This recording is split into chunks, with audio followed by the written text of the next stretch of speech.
Hello students and welcome to yet another class of Audit and Assurance.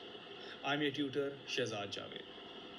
We will be starting off with an extremely important and examiner's most favorite topic of audit, which is the ethical threats. But before going into detail, let's first see what exactly are the learning outcomes of this class. So we'll be focusing hugely on the failure and marginal scripts and the reason why students are unable to score good marks in this topic. Because till the time you don't know the exact reason, you will not be able to rectify the mistakes and cope up with the examiner requirements. We will also quickly jump on to the examiner approach of how to put all of this on paper as per the requirement. After that, we'll be studying the basis and principles of ethics on which the whole concept is based and why it is important and applied in every field and is extremely hugely and heavily weighted.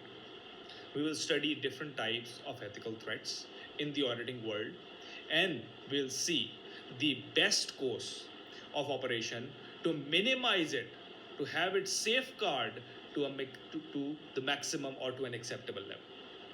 So let's dig into the topic itself and see the failure requirements and the marginal script requirements. So, first thing first, as I mentioned in almost every class, that since this is a scenario based exam and we as a student do this extremely wrong or extremely lenient as to not read the requirement very precisely and very thoroughly, because that is the crux in the audit paper, because the examiner draws such a thin line of asking whether this needs to be done or that needs to be done. Only then we will be able to rectify it, or we will be able to judge it till the time we have read the requirement thoroughly and very cautiously. And that is the sole reason I have made this a rule of thumb of reading the requirement at least 3 times. So, first reason of marginal and failure script is that the students do not read the requirement thoroughly. Second, this is an audited exam.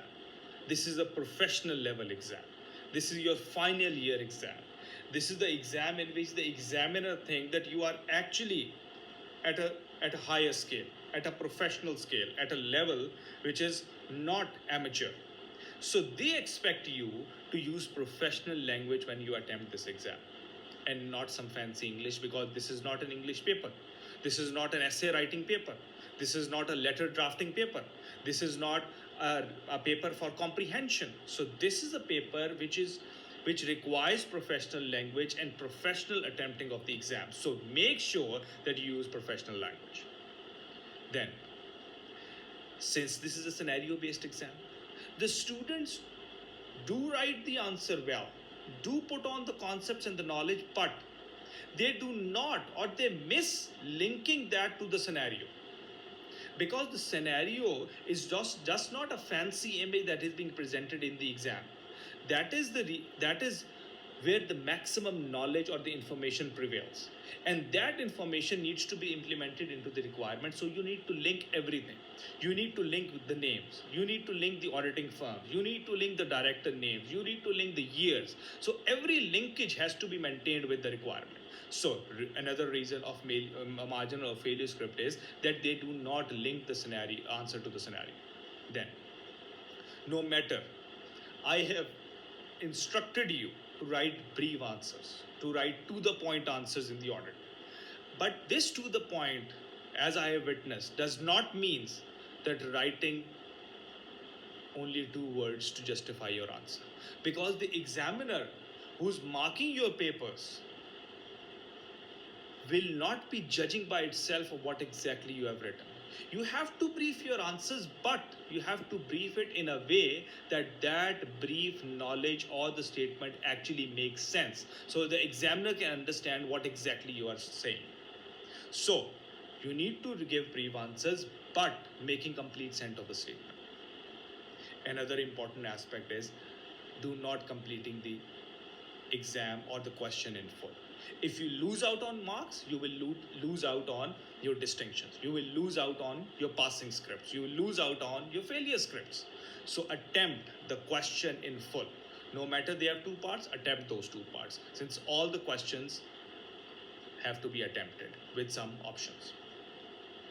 Lastly, since this is an application based paper, this is not a paper which only requires your knowledge. This requires your knowledge with implementation. So if you do not have proper practice under time scenario, you will have two problems. One, you will not be able to pick up important points. Second, you will not be able to complete it in time scenario. So lack of practice also leads to margin and failure scripts. If you cover all of these, I assure you, since we have studied so much, since we have covered so many readings, and since we have covered so many past papers, I assure that we'll be able to achieve distinctions once we cover all of the topics and once we cover all of the questions. So without further ado, let's see what ethics is all about. What are the principles? What are the foundations? What are the basics on which this ethics, this auditing ethics stands? So what exactly is ethics? Can I say that ethics is basically the basis, the moral principles which actually able to distinguish between what is right and what is wrong, what is good and what is bad, what needs to be done and what is not need to be done. So these are those moral principles, these are those obligations or the things which you have to keep in mind in order to distinguish which is right and wrong. So in the auditing world, there are 5 ethical principles which actually base it for every judgment that you make in the workplace. First is integrity. Integrity says that you have to be extremely straightforward and honest in all of your dealings. You have to be very clear of what you say. You are not there to bluff anybody. You are there to give a clear picture and honest representation so that any layman who is reading your audit report can easily understand of what exactly you're saying. So no matter you're dealing with a company, with the management, with the other directors, with the shareholders, with the customers, with the suppliers, you have to be extremely straightforward and honest in what you say. Second is objectivity. Do not favor anybody. Do not come under influence if you think that he is a majority shareholder or a minority shareholder or a friend or a relative or an acquaintance or anybody. You do not have to favor them. You have to treat them equally, no matter they are a minority shareholder or a majority shareholder, a big supplier or a small supplier, a large customer or a small customer, an influential person or a non-influential person. You have to treat everybody equally without any bias and give an equal treatment for everybody so that they should think that you are being treated fairly. Then, professional competence and due care. Whatever skill you have, whatever knowledge you have to put it diligently, thoroughly, efficiently, and effectively so that the result become as proper as possible, as good as possible, as thorough as possible. Do not say that this is not my job, I do not want to do it. If you have the knowledge and if it is being required from you, do it. Because that is what your competence and due care and professionalism demand from you. Then, I believe the most important one in the ethics scenario is confidentiality. Since an auditor audit multiple clients at the same time, and they might have audited one in the previous month, the other in the next month, and they might be competitor to each other. But do you think you can reveal one's information to any other to gain any advantage? You should not do that. Since you are an ethical person, since you are a professional person, since you are being governed by a professional body, so you are never allowed to divulge anybody's information to anybody to gain any advantage. No matter if you are gaining advantage or not, you must not divulge any information to anybody, because this is what professionalism and ethics is all about, that you have to be ethical in your dealings. Lastly, whatever laws and regulation applies to you, no matter from your professional body, no matter from the government, comply in full. Do not think that, okay, fine, if I do not comply it, nobody will see me, or nobody will ask any question, nobody will doubt me. That is not required. No matter if anybody asks you or not, you still need to comply with those laws and regulations, because that is being required of you. Because the auditor is being considered a person on whom people can trust. So if you do not abide by the laws and regulation, people might not trust you, because they think that you are not following it yourself. How can we trust you on this? So 5 principles on ethics: integrity, objectivity, professional competence and due care, confidentiality, and professional behavior. So these are the concept, these are the basis, these are the bricks on which the ethics and the auditing world is based upon. Let's see now the important part. I see people, they jump onto the concept first without looking at this thing. I believe this is more important for the reason that since you do not know what the examiner requires from you and how you will be presenting the paper in the exam, no matter whatever concepts you had in the auditing paper, if you do not have the knowledge of what the examiner demands from you, or how you will be implemented or portraying the things in the exam, you will not get marks, or you will get half of the marks, because the professionalism is lacking, the applicability is lacking. So in the ethical question, the examiner approach would be to identify the ethical threat, and mostly to give it safeguard on how to put that threat to an acceptable level, or to a lower level, or to a level which can be accepted by the general stakeholders. So whenever this question comes, you need to identify it, but only identification will not give you marks. You need to explain why you have identified this as a threat. So explaining the identification carries equal marks. Only identification giving it safeguard, half number will be cut. So identify it, explain it, and then it's give it safeguard on how to minimize it. So we can see that you have covered 3 requirements: identification, explain, and safeguard. So for this, the best approach is to create a tabular presentation, in which first column will be for identification, second column would be for explain, and third column would be to give it safeguard. In this way, it will be a clear presentation, so the examiner would exactly come to know that this first point is identification, then explanation, and then safeguard, and he or she can get a clear picture and can give you easy marks. If you put the examiner in a difficult situation on thoroughly investigating your paper, I think he will give you a hard time in your marks as well. So be very clear with the examiner. Give them as easy as possible. So this is the clear and tabular presentation for attempting this ethical threat. So let's dig into the threats itself. So first threat is self-interest. The word itself says self-interest is a threat which pertains to me, which pertains to my own self. So self-interest is those interests which might be of financial nature, or it can be of non-financial nature. When I say financial nature, can I say that this belongs to the numbers? And when I say numbers, can I say that this might belong to the investment I have made into the company? When I say I am actually referring to the auditor in this case. So the auditor might have a financial interest in the company in the form of shares or investment he has done in the client. So do you think if an auditor have invested or bought shares in a client, do you think he will be thinking impartially or with unbiased? Because if he explore or he investigate or he come up to some error or fraud that the company is doing and he make it public, the share price will drop. If the share price will drop, then the auditor who have actually invested in those shares will also drop. So do you think the auditor who have bought the shares in the company itself and they are auditing it will ever want it to happen? Because their share price will also drop if they highlight any error of the company. So that is self-interest, in which you have some personal financial interest in the company which could impair your judgment. So in case if you did not have the shares in hand, you would have immediately highlighted that error because you think that is the best for you to do it because you are the auditor. You are responsible to actually highlight the errors.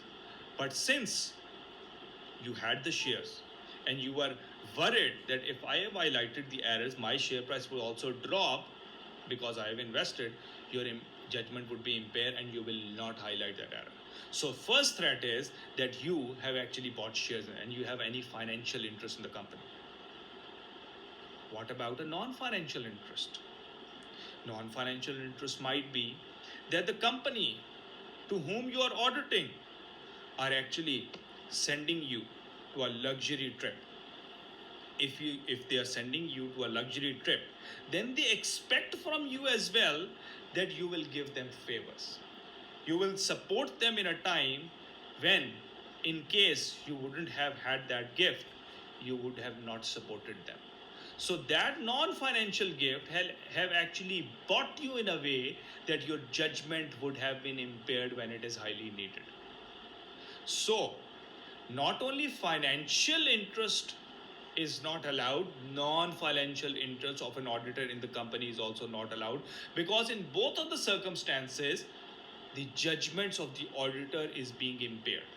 And whenever you think that this is happening, the auditor is strictly not allowed to do that, no matter it is actual in nature or perceived in nature, no matter it actually happened or it was about to happen, both are not allowed.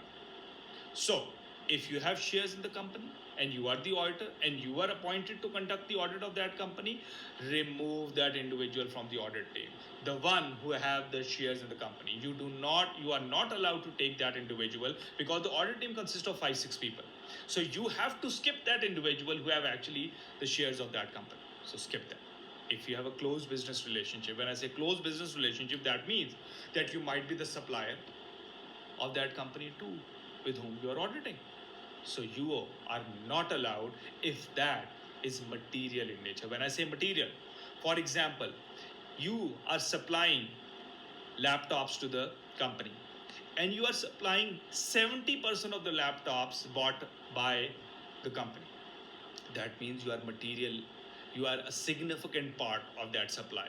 So you are not. But if you are supplying one computer out of 1,000 computers, then that is okay because one computer does not cater to a material transaction. That is allowed. But if it is material in nature, if it is substantial in nature, if it is significant in nature, then that is not allowed. Gift and hospitality, as I discussed, if they are sending you to a luxury vacation so that in the future they can impair your judgment just because of the fact they actually sent you there, it is not allowed if it is significant or expensive in nature. Whereas if they have given you a very insignificant gift in the shape of a small ballpoint which is of very less value, that is allowed because that does not carry significant value and that will not threaten your judgment.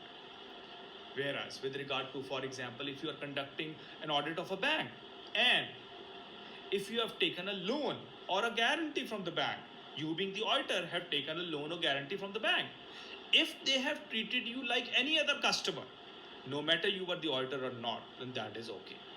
If it is under normal lending condition, then that is totally fine because you have been treated as any other customer. Whereas if you are given preferential treatment, if you are given a treatment which is different from the other customer, for example, the other customer are being given loans at a rate of 5%, whereas you being the auditor is being given a loan at 1%, that means you are being given a preferential treatment of 4%, then that is not allowed because it is not under normal lending condition, or I can say at arm's length. This is the professional word, that arm's length, it is the market value, it is the market condition.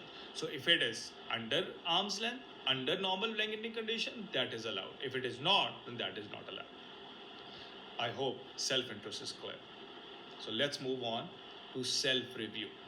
Just by the word of it, that means you are actually reviewing the work done by your own self. Do you think that the work you have done for the company, you are auditing the same work? Do you think you will ever be able to identify your own mistakes or your own errors? I don't think so. Nobody would do. Everybody would like to highlight it because they want to squeeze it as much as possible so that it does not get highlighted. If it does get highlighted, it will be a doubt on your professionalism that you did the work earlier, which is not right, which is wrong. So your goodwill would be impaired. So you will not highlight your own errors. So ethical threats which relates to self-review is reviewing the work of himself, which could lead to inappropriation or inappropriate evaluation of results, because if you have highlighted, that error or mistake would have been investigated. For example, the auditors which are being appointed to conduct the annual audit of the company were also appointed earlier to give other services, and that other services would include tax services, advisory services, financial services, internal control services, HR services, any service.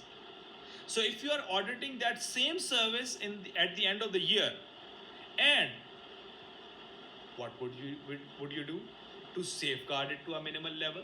So the team which you earlier sent to conduct that other service of tax advisory or whatnot, you should not send the same exact team to conduct this service. You should segregate them. You should build Chinese wall. That means you should build departmental barrier that this department of tax would not know that the audit department is actually conducting the audit of that same company. So segregate the duties. Send different people to do different tasks. Build Chinese wall that the information must not be shared between different departments. So that is the best safeguard if in case you are providing different services, whereas in ideal circumstances this is not allowed, that one service must be given by another firm and the other service must be given by another firm, because practically things might not go right. So it is better to have different firms, but in case you do not have different firms, segregation or Chinese wall development is a good course of action. Whereas if you, being the auditor, was recently employed with that client, simply remove that team member. If that team member had a recent employment or was employed by that particular client which is being now audited by the same company, remove that individual if and only if he was at an influential position at the time of conducting the audit. When I say influential position, that means who can affect the decision making. That means who can be the audit directors, the top level people, the CEO, the CFO, the sales manager, the finance manager, the top level people who have the decision making, who have the say in the company. If that is the case, simply remove them, because other than that, the self-review threat might not be eliminated. So second threat was that you are actually reviewing the work done by your own self, which is not allowed if it was an influential position or if different people are involved. Third is familiarity threat. When I say familiarity, that means that you have a relationship, close personal relationship or a long relationship. For example, I know a person for a long time and I have built bond with them, I have built affiliation with them, and when I conduct the audit of that particular person, of that particular company in which that person is involved, with whom I have familiarity with, since I have a relationship, I would try to not hide or not investigate the error of that particular individual. So if that is the case, I might get sympathetic towards them, towards the client. If that is the case, simply remove that team member if the relationship is influential. If I have a relationship with a small junior clerk, doesn't matter, because that junior clerk might not have a decision making power. So if that does not have a decision making power, that means he cannot affect the audit or the company.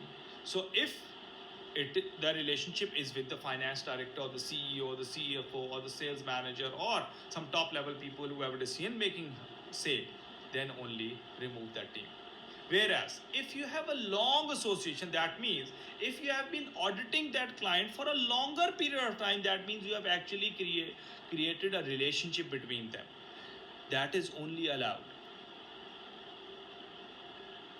till only and only 7 years. That means that you can build a relationship with a particular company for 7 years if that is a public listed company. After that 7 years, the audit firm or the company has to be rotated. so that new bonding or new relationship can be created, a fresh start can be made, so that client has to go to another audit firm, so that that bonding can be broken, so that that threat can be safeguarded. So this was familiarity, in which a long or close personal relationship with the client can lead to auditor being too sympathetic towards client. Let's see the next one, which is advocacy. A simple word. Advocacy is that you are defending, you are promoting the client or the company. Do you think you, being the auditor who has an impartial personality, who has an impartial goodwill, who is independent, could be defending anybody? No, they cannot. They should have an impartial or an independent view, no matter they are going against them or they are going for them. So auditor can never promote or defend client's view, which can ultimately compromise the auditor's objectivity. So what happens is, if the auditors are being asked to promote client shares, the one you are actually auditing, you are also promoting their share. That means you are actually defending them. You are actually defending them in the eyes of potential shareholders to buy it, whereas that is not your task. Your task is to give an independent view so the shareholders can decide by themselves whether they want to invest or they do not want to invest. So simply do that is not allowed. You, being the auditor, is not allowed to promote or defend anybody's shares. Whereas with regard to the legal services, if, for example, the auditor is also given any legal services in front of the court or in front of the judge, if the amounts under discussion or in litigation are material in nature, are significant in nature, are important in nature, then that legal services is not allowed. The auditor is not allowed to give any service in this regard if it is material in nature. So advocacy is that the auditor will promote or defends client's view, which can ultimately compromise the auditor's objectivity. And then is intimidation, pressurizing someone, threatening someone to do something which you think, being an auditor, should not be done. But since you are being pressurized to do it, since you are being threatened to do it, hence you are doing it, because otherwise you might lose the assignment. Otherwise you might be asked to leave the job. So if the auditor are deterred from acting objectively because of actual, the one which have happened, or perceived which can happen under influence of auditor, then that case the auditor will not be allowed to conduct their scope of audit, and they should inform the client's manager or those charged with governance and gather all sufficient evidence to confront it, because at the end of the day the auditor are only responsible to gather all sufficient and appropriate evidence so that they can give their case and present their audit opinion, whether it gives a true and fair view or it does not give a true and fair. In case the senior management are pressurizing the auditor to give a favorable report, you are not allowed to conduct the audit, and you can simply refuse it, because the auditor can and should not come under anybody's pressure. So there were 5 ethical threats that we discussed: self-interest, self-review, familiarity, intimidation, and advocacy. So these are the threats on the basis of which the auditor might not be acting properly. Whereas, as per their image, as per their goodwill, as per their professionalism, they must be independent. They must be in a way that they should be working properly, efficiently, and effectively.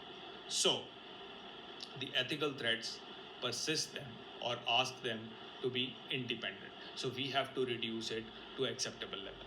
I hope it is clear to everybody. In case you guys have any question, feel free to ask me. Revise it properly. We'll have a revision of this, and then we'll move on to the next topic tomorrow. I'll see you guys. Good luck.